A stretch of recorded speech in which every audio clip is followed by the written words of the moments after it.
Le mouvement Martin Luther King déplore la complaisance et la complicité des autorités togolaises avec les sociétés de la zone franche en acceptant le sponsor aux événements nationaux dont Miss Togo et appelle les organisations syndicales à engager des actions pour sauver la quinzaine des milliers des employés qui y travaillent.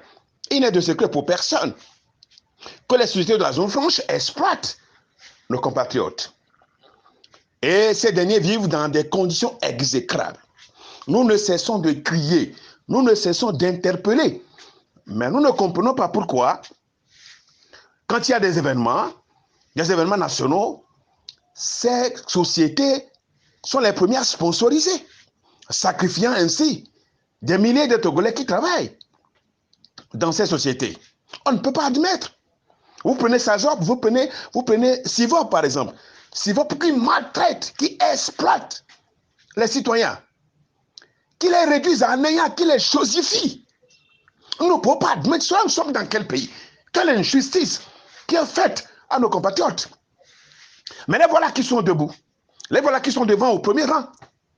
Et en faisant cela, ces sociétés se permettent d'avoir le droit de vie ou de mort sur les compatriotes. Parce que sachant que, qu'en le faisant, elles ne peuvent pas être traduites, elles ne peuvent pas être poursuivies.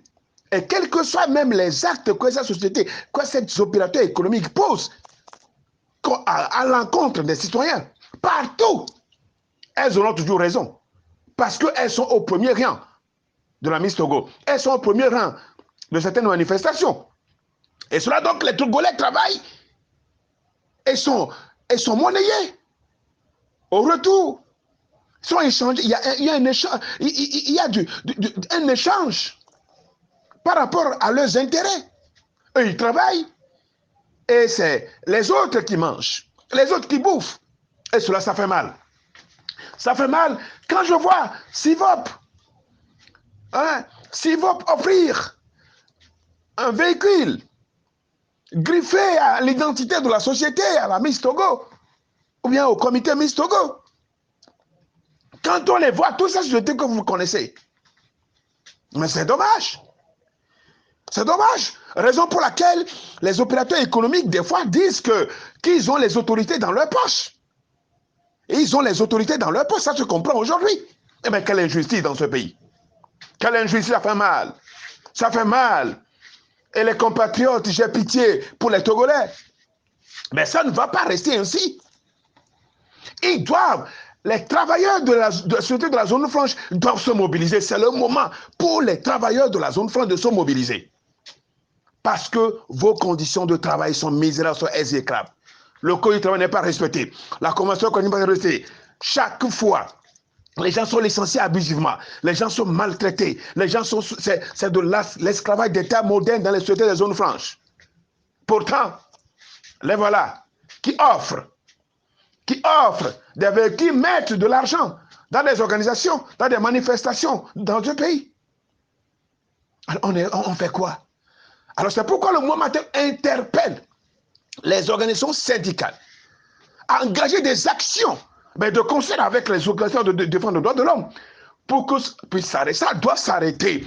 Les conditions de vie dans les sociétés de la zone franche doivent s'arrêter. Et c'est le moment. Ensemble, nous devons lutter pour l'épanouissement, pour l'amélioration des conditions de vie des Togolais qui travaillent. Ils sont au nombre de 15 000 travailleurs. Et regardez la misère. Regardez ce qu'on leur fait, on leur fait avaler tous les jours. Non, nous ne pouvons pas accepter cela. Nous disons non. Nous disons non à la maltraitance. Nous disons non à la violation des droits sociaux et économiques des Togolais. Nous disons non à ces opérateurs économiques qui se passent pour des terrains conquis. Pour eux, le Togo est un terrain conquis. Et ils en font à leur guise. Sans respect aux tribunaux, sans respect aux organisations de défense des droits de l'homme. Je crois que c'est assez. C'est assez. Et c'est assez. Et c'est maintenant.